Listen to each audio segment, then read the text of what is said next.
Hi guys, welcome back to my channel. In today's video, I'm going to show you step by step how to clean the print heads from the computer on an Epson printer. But before we start, I'd like to invite you to subscribe or become a member of our channel. Alright, let's get started. So guys, the first step to properly clean the printer's print head is to have an image ready. For example, I'm using this image you can see here in the video. Next, right-click on the image and select the option that says Print. A window will open with various printing options. Here, you need to click on the blue text that says Options, then click on Printer Properties, and after that, click on Maintenance.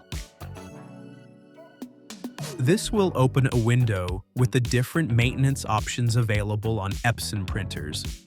Then, to clean the print heads, click on the option that says Head Cleaning. With the printer turned on, loaded with paper, and of course connected to your computer, click on Start. The printer will begin the cleaning process, which takes about 5 minutes. So let it run until the printer completes the process.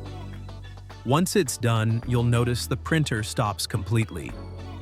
At that point, on the computer, click the window that says Print Nozzle Check Pattern. Press it and wait while the printer performs a color test. You'll need to check whether the colors in the test match what you see on screen. The first result may show colors that are misaligned or poorly printed, in which case you'll need to repeat the entire process. If you get the result on the right, that means the cleaning process was completely successful. If that's the case, return to the computer and click the Finish button. And that's it, guys.